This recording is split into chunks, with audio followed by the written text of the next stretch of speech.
ટીવાય BCom semester 6ના વિદ્યાર્થી management એકાઉન્ટમાં આપણે આગળના વિડીયો લેક્ચરમાં આપણે 3 ચેપ્ટર જોઈ ગયા બરાબર. એમાં જે પહેલું ચેપ્ટર હતું પરિવર્તનશીલ અંદાજપત્ર એ આપણે ઓફલાઈન ભણી ગયા હતા. એના પછી આપણે રોકડ અંદાજપત્ર બરાબર, કેશ બજેટ જેને કહીએ છીએ એ ભણી ગયા. એના પછી આપણે ગુણોત્તર વિશ્લેષણ ચેપ્ટર ભણી ગયા. હવે આપણા અભ્યાસક્રમનું છેલ્લું અને ચોથું યુનિટ આપણે ભણવાનું છે બરાબર. કયું છે તો કે રોકડ પ્રવાહ પત્રક, જેને કહેવાય કેશ ફ્લો બરાબર. ચેપ્ટર નંબર 4 તમારા મેનેજમેન્ટ એકાઉન્ટ એટલે કે સેમેસ્ટર 6 દરમિયાન એકાઉન્ટનું ચોથું ચેપ્ટર અને છેલ્લું ચેપ્ટર રોકડ પ્રવાહ પત્રક બરાબર. હવે રોકડ પ્રવાહ પત્રક કોને કહીશું તો આપણે સામાન્ય ભાષામાં એવું કહેવાય કે રોકડ પ્રવાહ પત્રક એટલે શું તો કે જ્યાંથી રોકડ આવે છે અને જ્યાં રોકડ જાય છે એના માટેની જે કંઈ ગણતરી કરીએ એ દર્શાવતું પત્રક એટલે રોકડ પ્રવાહ પત્રક બરાબર. રોકડની આવક અને રોકડની જાવક એ જે દર્શાવવાની થતી હોય બરાબર, એના માટે જે કાંઈ હિસાબો રાખવાના થતા હોય એ પત્રક એટલે રોકડ પ્રવાહ પત્રક બરાબર. આ આપણી ભાષામાં વાત થઈ.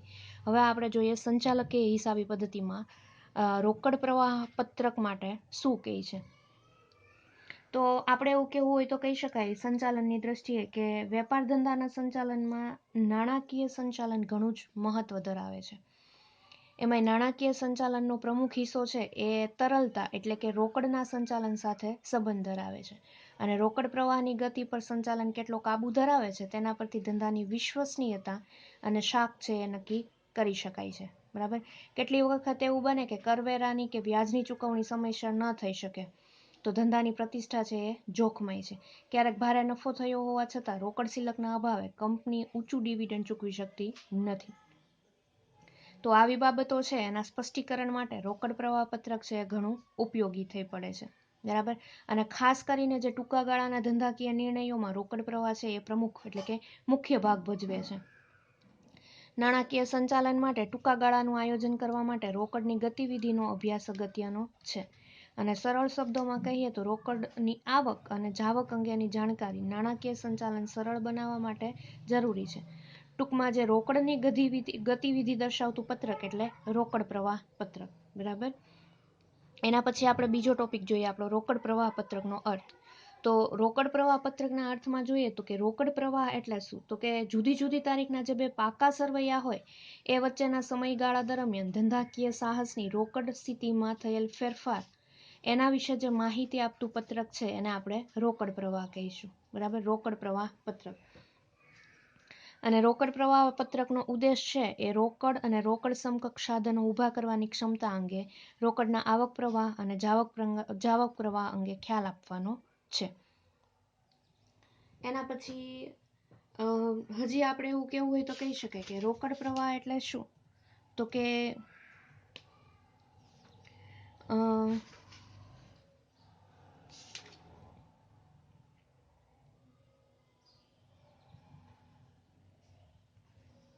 નાણાકીય સ્થિતિમાં જે કાંઈ ફેરફારો દર્શાવે છે એના માટેનું જે કાંઈ પત્રક છે એને આપણે રોકડ પ્રવાહ પત્રક કહીશું બરાબર.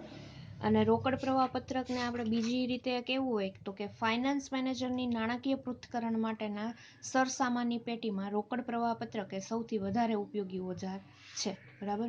હજી આનાથી આપણે રોકડ પ્રવાહ એટલે શું વધારે કેવું હોય તો એવું કહી શકાય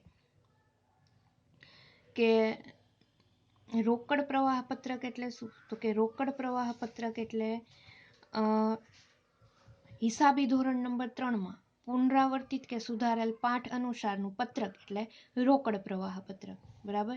અને રોકડ પ્રવાહ પત્રક પરથી ધંધાની સંચાલનની પરિસ્થિતિ છે એ જોવા મળે છે.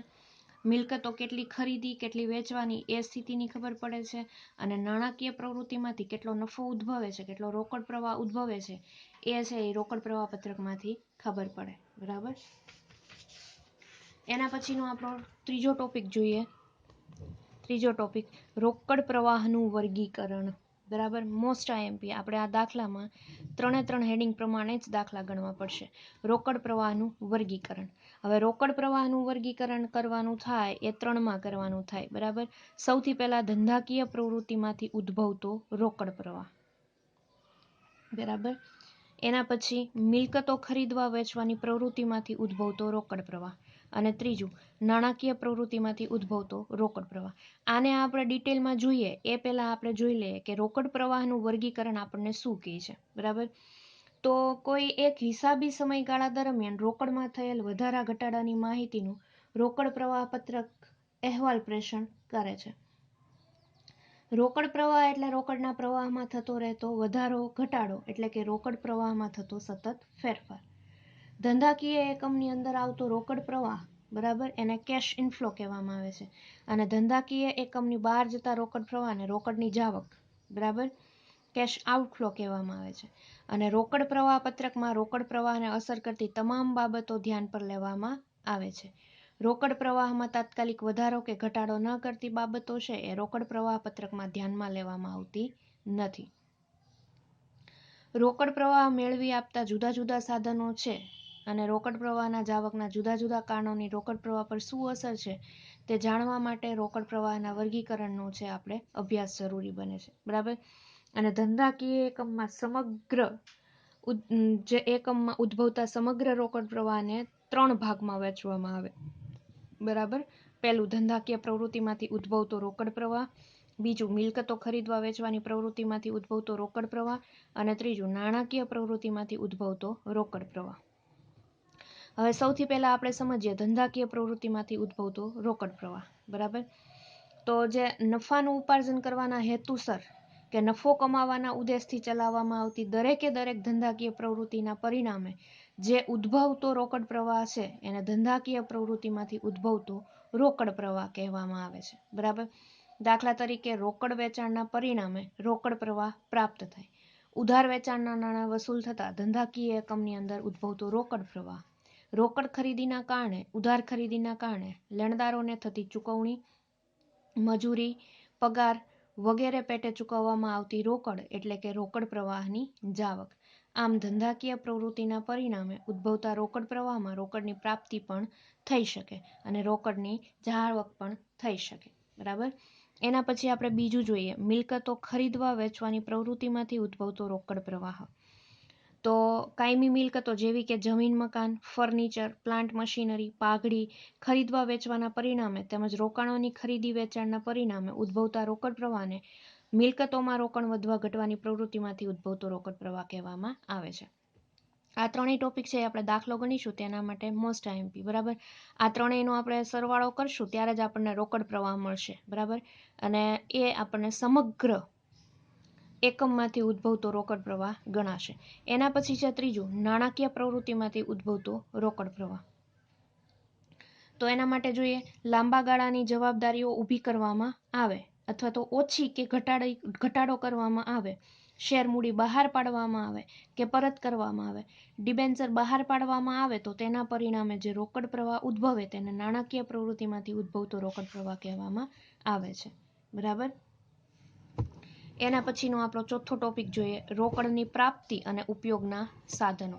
હવે રોકડની પ્રાપ્તિ એટલે રોકડ ક્યાંથી આવે છે અને ઉપયોગ એટલે તો કે રોકડ ક્યાં જાય છે એના માટેના સાધનો. તો એમાં એ જોઈએ રોકડ આવકના સાધનો. બરાબર, રોકડ આવકના સાધનોમાં આપણે પહેલું લઈ લઈએ ધંધાની કામગીરીમાંથી રોકડની પ્રાપ્તિ. બરાબર, તો હવે કઈ જગ્યાએથી આપણને ધંધાની કામગીરીમાંથી રોકડની પ્રાપ્તિ, તો કે રોકડ આવકનું સૌથી મહત્વનું સાધન એટલે ધંધો જે વસ્તુનું ઉત્પાદન અને વેચાણ કરે છે તે વસ્તુની ધંધાકીય કામગીરીમાંથી નફા દ્વારા મળતી રોકડ. ધંધાની કામગીરીમાંથી મળતી રોકડ નક્કી કરવા માટે ધંધાકીય નફો એટલે કે જે બિન રોકડ વ્યવહારો દૂર કર્યા પહેલાનો છે અને ચાલુ મિલકતો અને ચાલુ દેવામાં થયેલ ફેરફારો ધ્યાનમાં લેવાના રહે. અને રોકડ વેચાણમાંથી રોકડ ખરીદી અને રોકડમાં ચૂકવાયેલ કામગીરી ખર્ચાઓ બાદ કરવામાં આવે તો કામગીરીમાંથી મળતી રોકડ આવક ગણી શકાય. અને પરંતુ આપણે જે ધંધાની કામગીરીમાંથી રોકડની પ્રાપ્તિ ધંધાએ રજૂ કરેલ નાણાકીય પત્રકોમાંના નફા નુકસાન ખાતાના પત્રકમાં દર્શાવેલ ચોખ્ખા નફા પરથી નક્કી કરવાની થાય. બરાબર, એના પછી બીજું છે કાયમી મિલકતોનું વેચાણ. બરાબર, હવે કાયમી મિલકતોનું વેચાણ કરવામાં આવે ત્યારે જે વેચાણ કિંમત રોકડમાં મળી હોય તે રોકડની પ્રાપ્તિ ગણાય અને રોકડ પ્રવાહપત્રકમાં ઉમેરવામાં આવે, બરાબર. એના પછી શેર કે ડિબેન્ચર રોકડ અવેજથી બહાર પાડવામાં આવે ત્યારે ધંધાકીય એકમ છે એ પોતાના શેર કે ડિબેન્ચર બહાર પાડી કાયમી મૂડી રોકાણ મેળવે છે. શેર કે ડિબેન્ચર બહાર પાડી જે રોકડ મેળવવામાં આવે તે રોકડની પ્રાપ્તિ ગણાય, બરાબર. એના પછી રોકાણોનું વેચાણ. ધંધાકીય એકમ પોતાના ધંધાકીય રોકાણો વેચી રોકડ મેળવે છે અને રોકાણોની જે ઉપજ કિંમત મળે તે રોકડની પ્રાપ્તિ ગણાય, બરાબર. અને એના પછી લાંબા ગાળાની લોન, બેંક લોન વગેરે. ધંધાકીય એકમ નાણાંનું લાંબા ગાળાનું ધિરાણ કરતી સંસ્થાઓ પાસેથી તેમજ બેંક પાસેથી લોન દ્વારા રોકડ મેળવે છે, બરાબર. એના પછી આપણે જોઈએ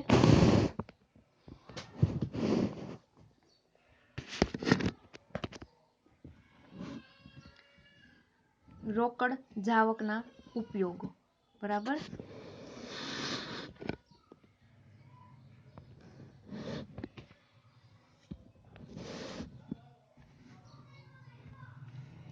રોકડ જાવક ઉપયોગના સાધનો. એમાં આપણે પહેલું જોઈએ કાયમી મિલકતો અને રોકાણની ખરીદી. આપણને ખબર છે સ્વાભાવિક કે કાંઈ પણ ખરીદી કરીએ એટલે રોકડ જાય, બરાબર. તો અહીંયા આપણને એવું કીધું છે કે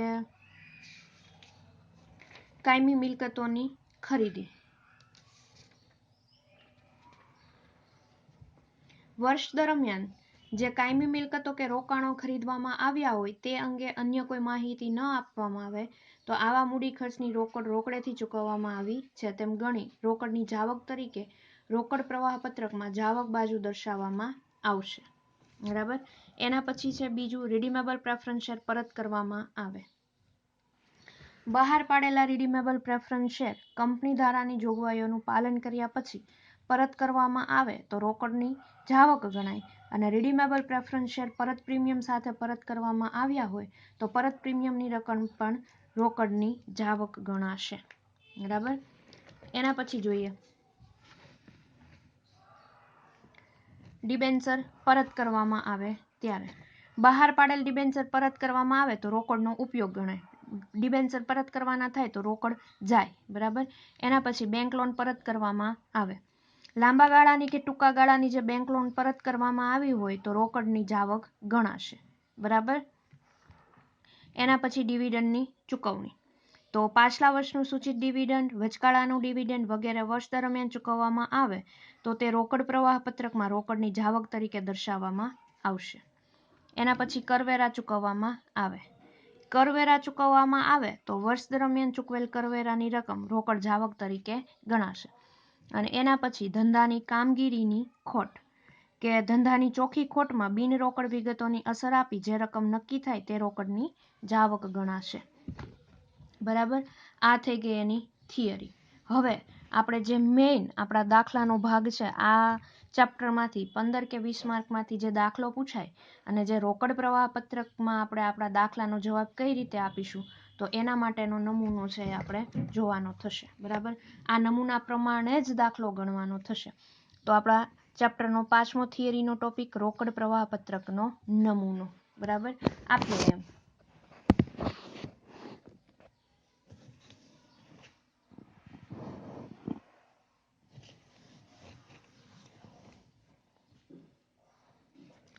સૌથી પહેલા આપણું પત્રક એ રીતે બનશે રોકડ પ્રવાહ પત્રકનો નમૂનો. અત્યારે નમૂનો છે, બરાબર. બનશે કઈ રીતે તો કે વિગત, રકમ અને રકમ. આ અંદરની રકમ એટલે કે અંદરની કોલમ અને આ બહારની કોલમ, બરાબર. એમાં આપણે આગળ જેમ જોઈ ગયા હતા વર્ગીકરણ, રોકડ પ્રવાહનું વર્ગીકરણ, તો આપણે 3 ભાગમાં આ દાખલો ગણવાનો થશે. ફોર્મેટ એકનું એક જ, બરાબર. એમાં એ હેડિંગ 3 હેડિંગમાં આપણો દાખલો થશે. એમાં પહેલું હેડિંગ એ હેડિંગ આપીશું ધંધાની કામગીરીની પ્રવૃત્તિમાંથી ઉદ્ભવતો રોકડ પ્રવાહ. પહેલું હેડિંગ યાદ રાખીશું. આ દાખલાના ફોર્મેટ પ્રમાણે જ આપણે દાખલો કરવાનો રહેશે, બરાબર. એમાં આપણે પહેલું હેડિંગ આપીશું ધંધાની કામગીરીની પ્રવૃત્તિમાંથી ઉદ્ભવતો રોકડ પ્રવાહ, બરાબર. આપણે લઈ લઈશું, શરૂઆત કરીશું પહેલા ચોખ્ખા નફાથી. હવે ચોખ્ખા નફાની ગણતરી કઈ રીતે તો કે ગણતરી નહીં કરવાની પણ ચોખ્ખો નફો આપણને પાકા સરવૈયામાં જ આપેલો હશે અને એમાં બે પાકા સરવૈયાના નફા નુકસાન ફાળવણી ખાતાની બાકીઓ વચ્ચેનો તફાવત. બરાબર. એટલે આપણને 2 વર્ષના પાકા સરવૈયા આપેલા હશે. દાખલા તરીકે 2016 અને 2017નું આપણને નફા નુકસાન ફાળવણી ખાતું આપ્યું છે. તો 2016-17નો જે વચ્ચેનો તફાવત હોય એ આપણો ચોખ્ખો નફો ગણાશે. બરાબર. હજી એક વખત રિવિઝન કરીએ. એ ધંધાની કામગીરીની પ્રવૃત્તિમાંથી ઉદ્ભવતો રોકડ પ્રવાહ. એમાં આપણે સૌથી પહેલા લઈ લઈશું ચોખ્ખો નફો. અને એ ચોખ્ખો નફો એટલે શું?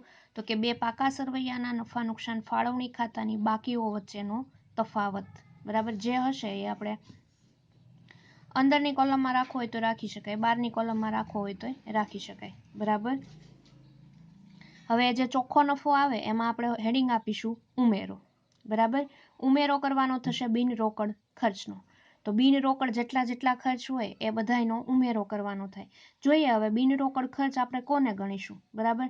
તો આપણે પહેલું આપી દઈએ જે બિન રોકડ ખર્ચ છે એ પ્લાન્ટ યંત્ર પર ઘસારો હોય તો આપણે અંદરની કોલમ આપવાનું થાય. બરાબર. એના પછી છે બીજું કમ્પ્યુટર પર ઘસારો જો હોય તો આપણે અંદરની કોલમમાં આપવાનું થાય. આ બધા બિન રોકડ ખર્ચ છે એનું આપણે ટેલી કરી લઈએ. બરાબર. કેટલા બિન રોકડ ખર્ચ છે. ક્યાં લખવાના થશે? તો કે ઉમેરો. અને જે ચોખ્ખો નફો લખીએ એમાં ઉમેરો કરવાનો થશે બિન રોકડ ખર્ચ. પહેલું પ્લાન્ટ યંત્ર પર ઘસારો, બીજું કમ્પ્યુટર પર ઘસારો, ત્રીજું ફર્નિચર પર ઘસારો, ચોથું જમીન મકાન પર ઘસારો, પાંચમું યંત્ર વેચાણનું નુકસાન, છઠ્ઠું ફર્નિચર વેચાણનું નુકસાન, સાતમું કમ્પ્યુટર વેચાણનું નુકસાન, આઠમું જમીન મકાન વેચાણનું નુકસાન, નવમું માંડી વાળેલ ડિબેન્ચર વટાવ, 10મું માંડી વાળેલ પ્રાથમિક ખર્ચા, 11મું માંડી વાળેલ શેર વટાવ, 12મું માંડી વાળેલ પાઘડી, એના પછી 13મું માંડી વાળેલ પેટન્ટ, એના પછી 14મું માંડી વાળેલ ટ્રેડમાર્ક, એના પછી 15મું સામાન્ય અનામતની જોગવાઈ, એના પછી 16મું કર જોગવાઈ અને 17મું વ્યાજ કે ડિવિડન્ડ. આ બધાય થયા એ બિન રોકડ ખર્ચ થયા. બરાબર. એ બધાયનો ટોટલ જેમાંથી જેટલા હોય એ બધાયનો ટોટલ આપણે અંદરની કોલમમાં જ હજી રાખીશું અને એને કહીશું આપણે કાર્યશીલ મૂડીમાં ફેરફાર પૂર્વેનો નફો. બરાબર. કાર્યશીલ મૂડીમાં ફેરફાર પૂર્વેનો નફો જે ટોટલ હશે. એના પછી આપણે કાર્યશીલ મૂડીમાં ફેરફાર કરવાનો થશે. સ્ટોકમાં વધઘટ, વધારો કે ઘટાડો જે પ્રમાણે આપણને કરવાનું કે 2 પાકા સરવૈયાને આપણે મેળવણી કરતા જઈશું અને વધારો ઘટાડો જે હશે એ. બરાબર. તો સ્ટોકમાં વધઘટ પ્લસ માઇનસ જે હશે એ, દેવાદારોમાં વધઘટ. બરાબર. બે પ્લસ માઇનસ જે હશે એ. દાખલો કરશું ત્યારે આપણને વધારે ખબર પડશે અને એના માટેના જે 4 નિયમો છે એ આપણે જોઈ જઈશું. બરાબર.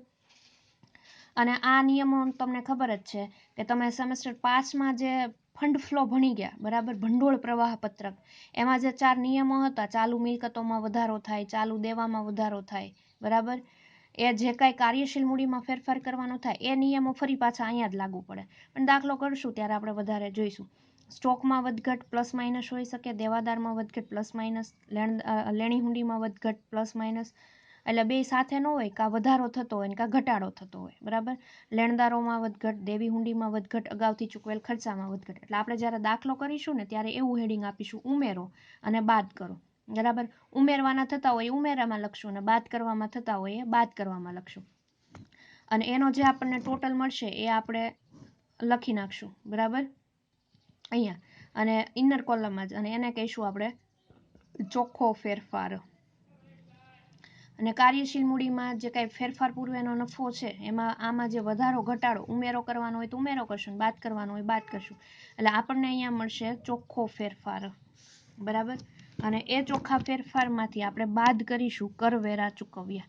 જેટલા કરવેરા ચૂકવો છો એટલા કરવેરા ચૂકવ્યા. એટલે આપણને જે કાંઈ રકમ મળે એને આપણે બહારની કોલમમાં લખી લઈશું અને એને કહીશું આપણે એ ધંધાની કામગીરીમાંથી ઉદ્ભવતો રોકડ પ્રવાહ. એટલે આપણા દાખલાનું પહેલું હેડિંગનો જવાબ આપણને અહીંયા મળી જાય, ધંધાની કામગીરીમાંથી ઉદ્ભવતો રોકડ પ્રવાહ.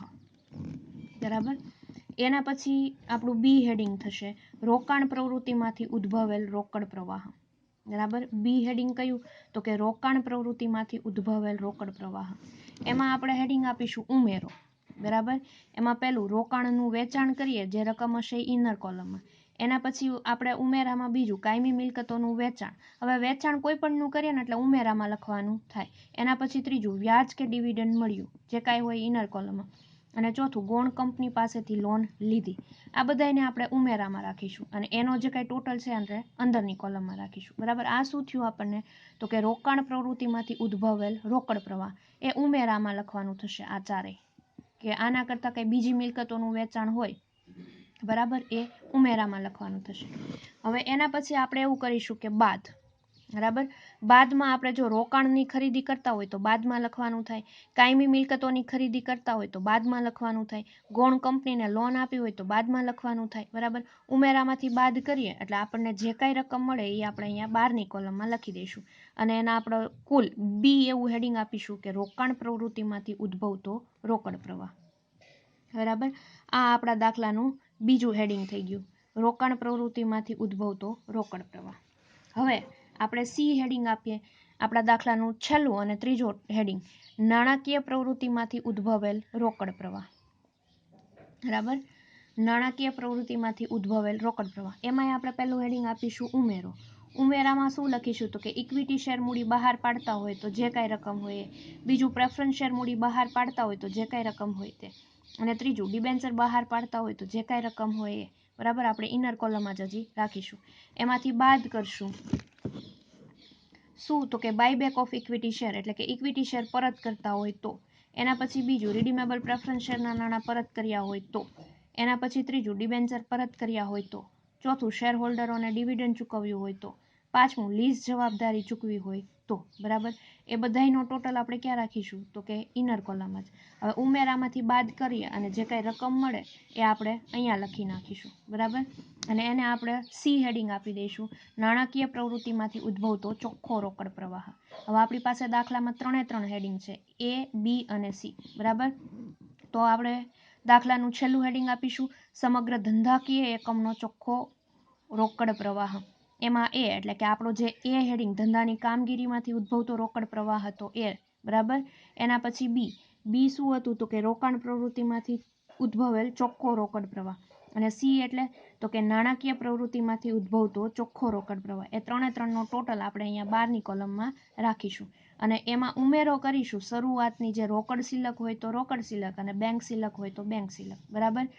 આ જે ચોખ્ખો રોકડ પ્રવાહ ત્રણેયનો મેળો એમાં આપણે શરૂની રોકડ કે બેંક સિલક પ્લસ કરીશું એટલે આપણને આપણા દાખલાનો જવાબ મળી જાય આખરની રોકડ કે બેંક સિલક, બરાબર. જે પાકા સરવૈયામાં આપણે જવાબ સાથે ટેલી કરવાની થશે. દાખલા તરીકે 2016ની રોકડ સિલક છે 6000, બરાબર, અને 2017ની રોકડ સિલક છે 8000, બરાબર. તો આપણો જવાબ આવી જવો જોઈએ 8000, એટલે કે આખરની રોકડ સિલક અને બેંક સિલક છે એ આપણા દાખલાનો જવાબ થશે, બરાબર. સમગ્ર ધંધાકીય એકમનો ચોખ્ખો રોકડ પ્રવાહ એ પ્લસ બી પ્લસ સી, એમાં ઉમેરો શરૂની રોકડ કે બેંક સિલક, બરાબર. એટલે આપણને મળી જાય આખરની રોકડ કે બેંક સિલક, એ આપણા દાખલાનો થઈ જશે જવાબ, બરાબર. આ રોકડ પ્રવાહ પત્રકનો નમૂનો થઈ ગયો. હવે 4-5 નિયમો આપણે જે યાદ રાખવાના છે કે અહીંયા આપણે જોયું કે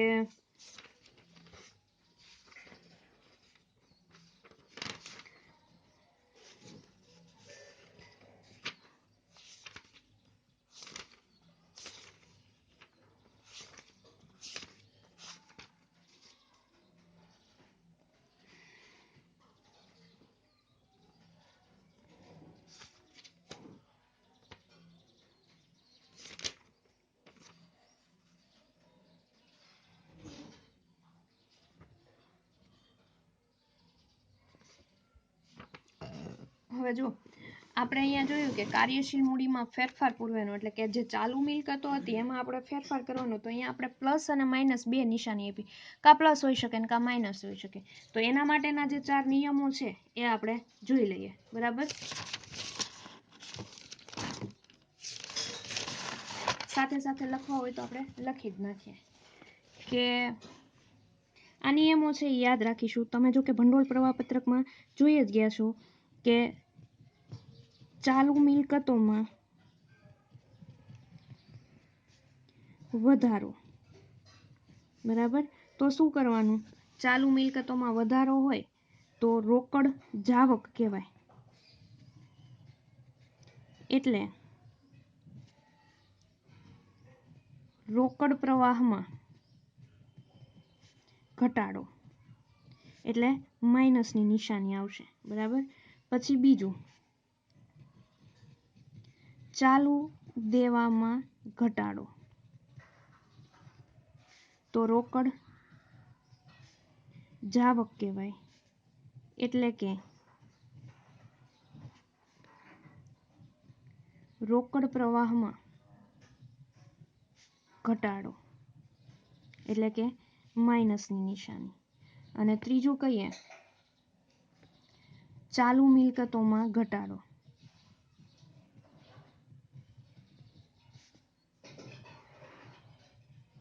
એટલે કે રોકડ આવક, બરાબર. એટલે રોકડ પ્રવાહમાં વધારો એટલે કે પ્લસ. અને ચોથું કહી દઈશું આપણે ચાલુ દેવામાં વધારો, બરાબર. એટલે રોકડ આવક એટલે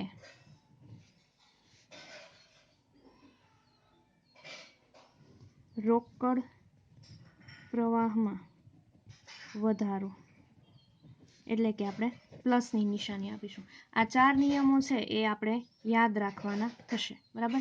આના પર ફોકસ કરી લેવાય 4 નિયમો ઉપર. આ દાખલામાં જરૂર પડશે જ, કારણ કે હરેક દાખલામાં આપણને 2 પાકા સરવૈયા આપેલા હશે, તો 2 પાકા સરવૈયા માટે આપણે જોવાનું રહેશે, બરાબર. કાર્યશીલ મૂડીમાં ફેરફાર કરવાનો થશે, જોઈ લઈએ. અને એના પછી આપણે આપણા રોકડ પ્રવાહ ઉપર ફોકસ કરીએ, અને પછી આના પછીના વિડીયો લેક્ચરમાં આપણે દાખલાની શરૂઆત કરીએ.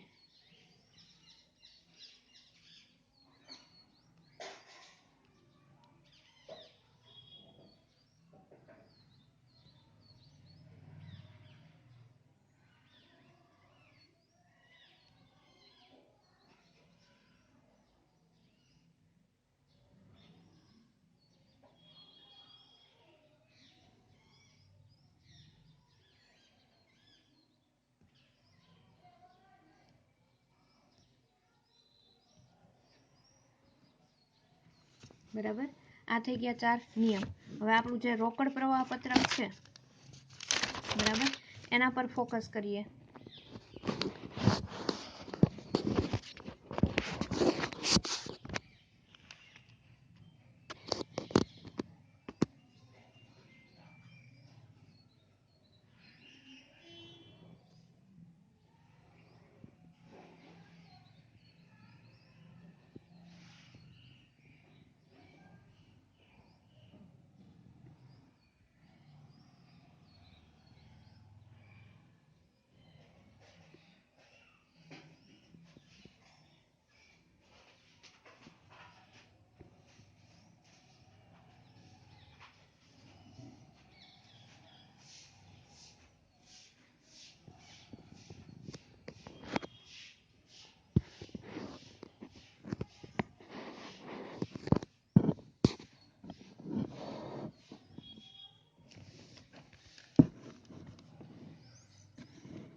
આગળ જોઈએ.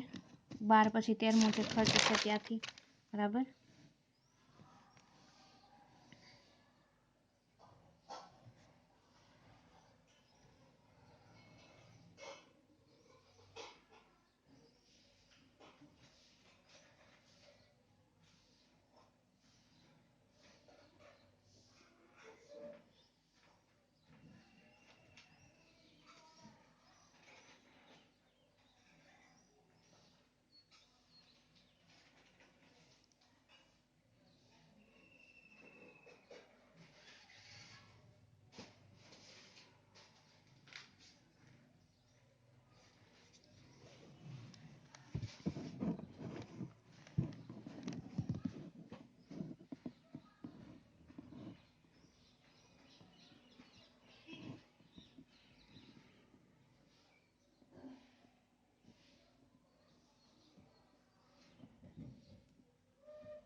બરાબર.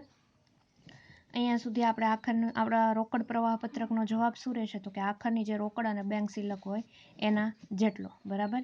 આ થઈ ગયો રોકડ પ્રવાહ પત્રકનો નમૂનો. અહીંયા આપણે રોકડ પ્રવાહ પત્રકની થિયરી પૂરી કરીએ છીએ. નેક્સ્ટ વિડીયો લેક્ચરમાં આપણે દાખલાની શરૂઆત કરીશું. બરાબર.